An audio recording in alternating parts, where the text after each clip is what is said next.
साहेब दारू विक्री बंद करा, दहेगावच्या महिलांची वडकी पोलीस ठाण्यावर धडक। वडकी पोलीस ठाण्याअंतर्गत येणाऱ्या दहेगाव येथे बेकायदा राजरोसपणे अवैध दारू विक्री सुरू आहे। याचा महिलांना त्रास होत आहे, तसेच गावातील सामाजिक शांतता धोक्यात आली आहे। त्यामुळे गावातील दारू विक्री बंद करण्यासाठी दहेगावातील महिलांनी आज शुक्रवार दिनांक 16 जानेवारी रोजी दुपारी 1 वाजता वडकी पोलीस ठाण्यावर धडक देऊन या मागणीचे निवेदन वडकी पोलीस स्टेशनचे PSI प्रकाश देशमुख, PSI सुनील कुडमते यांना दिले। दहेगाव येथे गेल्या अनेक दिवसापासून अवैध देशी दारू खुलेआम विकली जात आहे। अनेक कुटुंबातील कर्ता पुरुष व्यसनाधीन होत असल्याने महिलांना व लहान मुलांना नाहक त्रास होत आहे। तसेच विद्यार्थी व तरुणाई देखील दारूच्या व्यसनाला बळी पडत आहे। अनेकांच्या संसाराची राखरांगोळी होत आहे। साहेब, आता तरी अवैध दारू बंद करा असा आक्रोश करत संतप्त झालेल्या महिलांनी वडकी पोलीस ठाण्यावर धडक दिली व साहेब आमच्या गावातील दारू विक्री बंद करा हो अशी मागणी केली। यावेळी वडकी पोलिसांनी गावातील अवैध दारू बंद करण्यासाठी महिलांना आश्वासन दिले।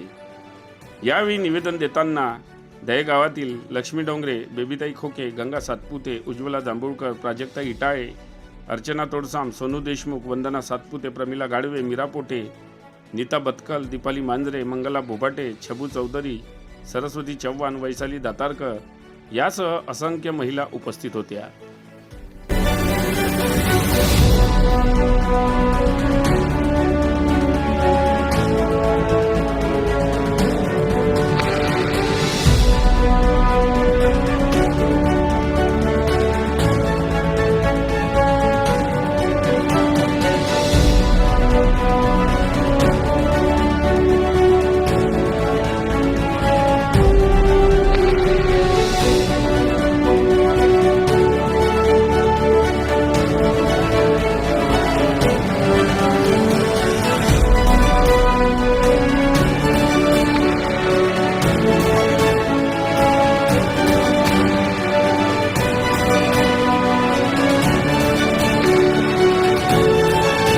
बातम्यांशी अपडेट राहण्याकरिता आजच आमच्या चॅनलला सबस्क्राईब करा आणि बेल आयकॉनवर क्लिक करा।